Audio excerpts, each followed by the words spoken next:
Welcome to my channel for smart learners.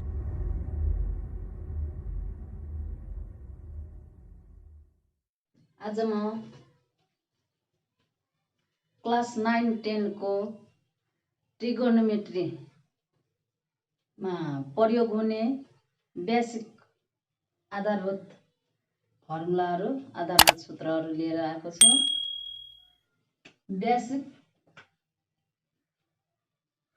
Basic formula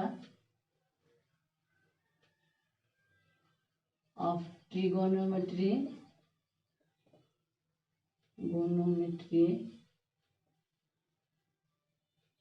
for class 9 and 10 optional math.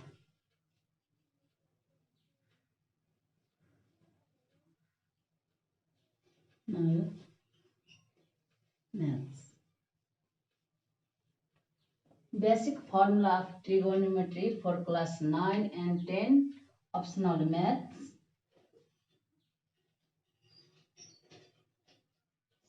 Sin theta equal 1 by cosec theta.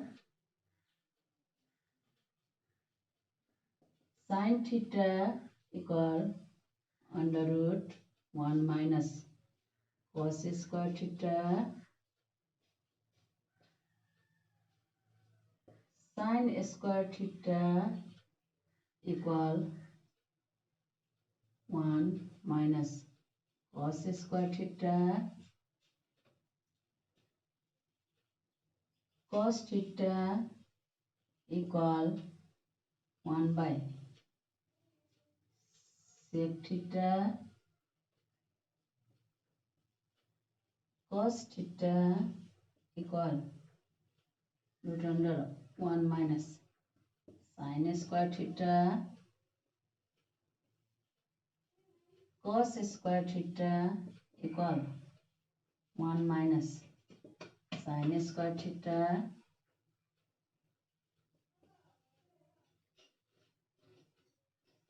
Sin theta into cosec theta equal 1.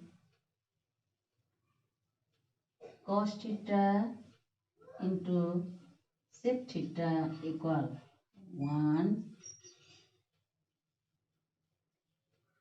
Tan theta into cot theta equal 1. Sin square theta plus cos square theta equal 1. Sec square theta minus tan square theta equal 1. Cosec square theta minus cot square theta equal 1.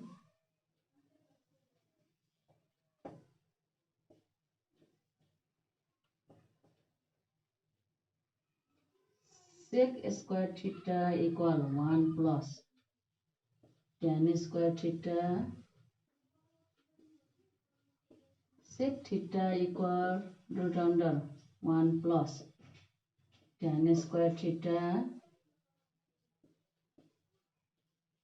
Cosec square theta equal 1 plus cot square theta. Cosec theta equal root under 1 plus cot square theta. Tan theta equal 1 by cot theta.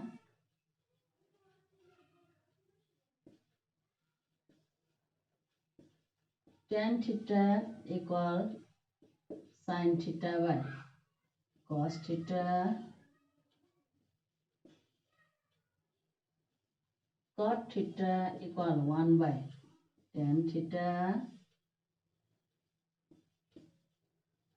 Cot theta equal cos theta by sin theta.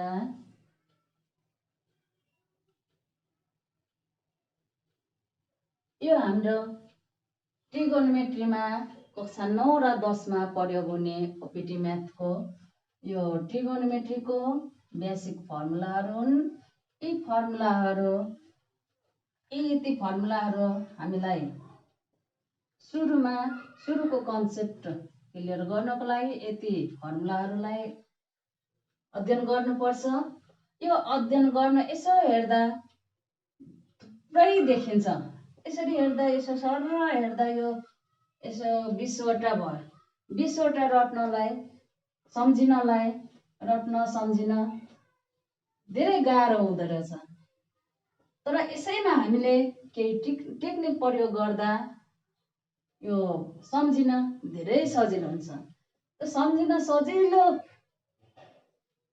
लागि हामीले technique अपनाउनु पर्छ। त्यो technique अब कसरी अपनाउने त? अब सबभन्दा पहिले हामीले रेसियो हेर्नुपर्छ। यो साइनको कोसेक हुन्छ, कोसेकको साइन हुन्छ। रेसियो उल्टो अपोजिट हुन्छ। साइनको कोसेक, कोसेकको साइन। यहाँ sine theta equal 1 cosec theta हुन्छ भने cosec theta equal 1 sine theta हुन्छ।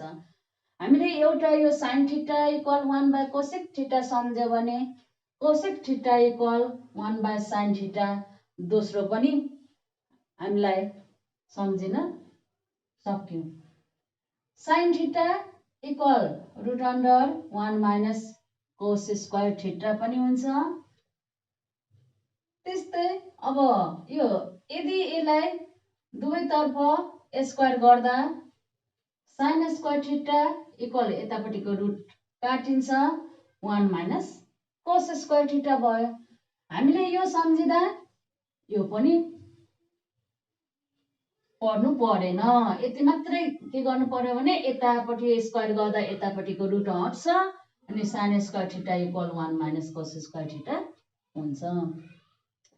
त्यस्तै कोस थीटा इक्वल 1 सेक थीटा। कोस थीटाको हामीले सम्झ्यो भने सेक थीटाको के हुन्छ त 1 कोस थीटा। त्यसैगरी cos theta equal √1 - sine square theta.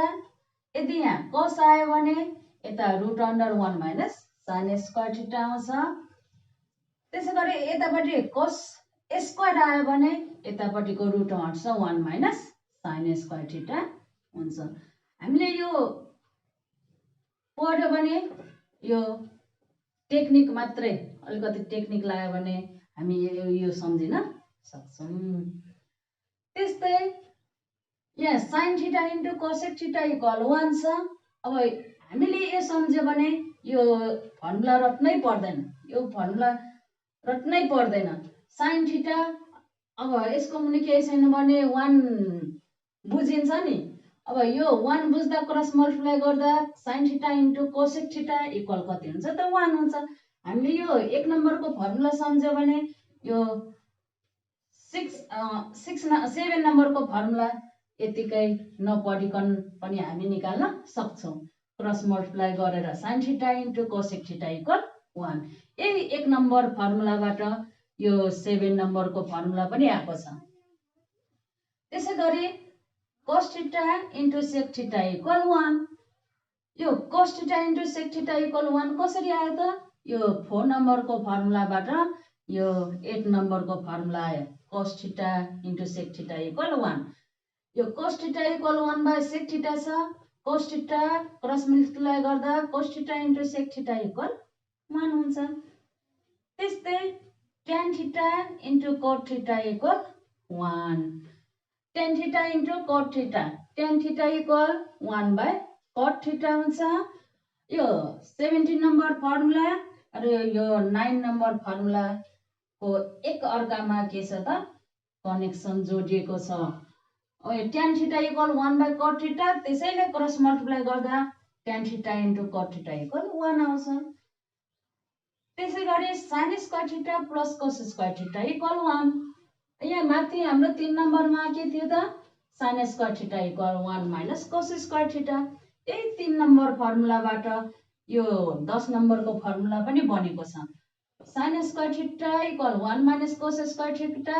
cos square थीटालाई अगाडि ल्याउँदा माइनस प्लस हुन जान्छ अनि यता राइट साइडमा कति रह्यो त 1। sin square theta plus cos square theta equal 1। त्यसै गरी sec square theta minus tan square theta equal 1। यो sec square theta minus tan square theta equal 1 बाट यो 13 नम्बरको फर्मुला बन्न गएको छ। sec square theta equal 1 plus tan square theta formula छ 13 नम्बरको। sec स्क्वायर थीटा यो tan स्क्वायर थीटालाई राइट साइडमा लादा माइनस छ प्लस tan स्क्वायर थीटा हुन्छ भनेपछि यो 11 नम्बरको फर्मुलाबाट यो 13 नम्बरको फर्मुला बन्यो। त्यसै गरी cosec square theta minus cot square theta equal 1। यसबाट हाम्रो कति नम्बरको फर्मुला बन्न गयो त 15 नम्बरको। cosec square theta equal cot square थीटालाई राइट साइडमा लादा प्लस भनेपछि cosec square theta equal 1 plus cot square theta हुन गयो। त्यस्तै अब यो 13 बाट 14 नम्बरको फर्मुला बन्छ। sec square theta equal 1 plus tan square theta. यहाँ छ sec थीटा यतापट्टि स्क्वायर हटाउँदा राइट साइडमा के लिन्छ त रुट लिन्छ भनेपछि sec थीटा इक्वल कति हुन गयो त √1 प्लस tan स्क्वायर थीटा। अनि 15 नम्बरको फर्मुलाबाट 16 नम्बरको फर्मुला बन्न गयो। cosec square theta equal 1 plus cot square theta. यतापट्टि cosec मात्रै लिँदा राइट साइडमा रुट आउँछ cosec theta equal √1 plus cot square theta. त्यसै गरी अब यहाँ 18 नम्बरमा tan theta equal sin theta by cos theta पनि हुन्छ। cot theta equal 1 by tan theta equal 1 by cot theta. यसको रेसिप्रोकल tan को 1 बाई cot, tan को cot मा चेन्ज हुन्छ, cot को tan मा चेन्ज हुन्छ। tan theta equal 1 by cot theta. यहाँ cot theta equal 1 by tan theta. cot theta equal cos theta by sin theta. अब यसरी सरल हेर्दा यति 20 वटा फर्मुला हामीले पढ्नु परेन। यो 1 नम्बरको फर्मुलाले हाम्रो यो 7 नम्बरको फर्मुला निस्क्यो। यो 2 नम्बरकोले 3 नम्बर निस्क्यो।